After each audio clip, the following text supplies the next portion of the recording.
हमारे बसों का ब्रेकडाउन ना हो, हमारे क्रू का व्यवहार बहुत अच्छा हो, हमारी बसें साफ सुथरी हों, किसी भी श्रद्धालु के साथ किसी प्रकार का कोई किसी भी तरीके से कोई मिसबिहेव ना हो। सभी प्रकार से जो भी हमारी सीमित क्षमताएं थी, उन क्षमताओं में सर आपके अधिकारियों कर्मचारियों ने बहुत मेहनत की सर। निश्चित तौर पे चूँकि मैं एमडी हूँ तो क्रेडिट हमें भी मिला, लेकिन महोदय अगर ये लोग मेहनत नहीं करते तो निश्चित तौर पे महोदय परिवहन निगम के खाते में जो अभी सफलता आई है ये नहीं आती। महोदय आज यहाँ पर पुष्पगुच्छ रखे हुए हैं। हमने एक बार कहा था जब हम फैग एंड पे थे 25-26 तारीख को, तो कमिश्नर साहब थे, उनकी गाड़ी में मैं था। माननीय मुख्यमंत्री जी ने कहा था कि एक बार शटल बसों की सेवाएं देख लो, तो मैं उनकी गाड़ी में बैठा लगभग 11 बजे रात को, और लगभग 2 बजे रात तक हम लोग 2-3 बस स्टेशन देखे। और जब कमिश्नर साहब ने देखा कि कैसे हमारे अधिकारी रात में 2 बजे भी पूरे अलर्टनेस के साथ काम कर रहे हैं, हमारी बसें जगह जगह मौजूद हैं, तो उन्होंने कहा कि यार तुम्हारे लोग बहुत अच्छी मेहनत कर रहे हैं।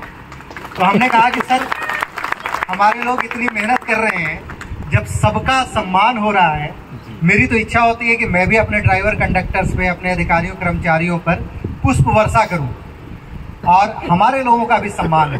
तो महोदय उसी समय उस रात्रि में उन्होंने उच्च स्तर पर माननीय मुख्यमंत्री जी के यहाँ चर्चा की, और माननीय मुख्यमंत्री जी के यहाँ से कहा गया कि रात में कि आप सफाई कर्मचारियों के साथ निगम के भी कर्मचारियों को हम सम्मान करेंगे, उनको लगाएं। लेकिन महोदय सुबह जब 6 बजे आया कि माननीय मुख्यमंत्री जी ने ये कहा है कि रोडवेज के कर्मचारियों का अलग से सम्मान किया जाए, महोदय सारी थकान हमारे अधिकारी कर्मचारियों के ऊपर गिरी। और जब आप आए माननीय मुख्यमंत्री जी के साथ, उस समय जो भी 200 लोग उपस्थित थे, वो 50,000 कर्मचारियों का एक प्रकार से प्रतिनिधित्व कर रहे हैं। तो जो सम्मान हुआ महोदय, ये आपके आशीर्वाद से हुआ। मेहनत तो हम लोगों ने की, हमारे अधिकारियों कर्मचारियों ने की। ड्राइवर कंडक्टर 17 घंटे जाम में खड़े रहे, लेकिन उसके बाद भी किसी ने ये शिकायत नहीं की कि साहब इतने देर से हम खड़े रहे, हमें खाना नहीं मिला। निश्चित तौर पे इतनी बड़ी जब व्यवस्था होती है तो कई लोग ऐसे थे जिनको नहाने का अवसर भी नहीं मिला। हमारे अधिकारी कर्मचारी भी थे महोदय, वो टेंट में रह रहे थे, जहाँ पर महाकुंभ ऐसे अवसर पे था कि कुछ दिन तो काफ़ी ठंड रही थी और कुछ दिनों में लास्ट में बहुत ज़्यादा गर्मी बढ़ गई। तो हमारे टेंट की व्यवस्था ऐसी नहीं थी कि ठंड और गर्मी दोनों को एक साथ बर्दाश्त कर सके।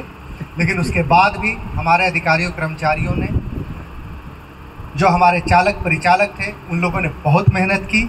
और महोदय इसी बीच में पूरे देश में जितने भी SRTU हैं, उनको जो पुरस्कार मिलता है, उसमें 31 से ज़्यादा जो SRTU हैं, उसमें सड़क सुरक्षा में हमें प्रथम पुरस्कार मिला महोदय।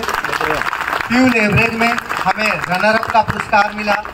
इसके अलावा एक समाचार समूह का बड़ा कार्यक्रम हुआ दिल्ली में, जहां पर हमें प्रथम पुरस्कार मिला डिजिटल इनोवेशन में। ये सब महोदय आपके कुशल नेतृत्व में हुआ है। मैं आपसे अनुरोध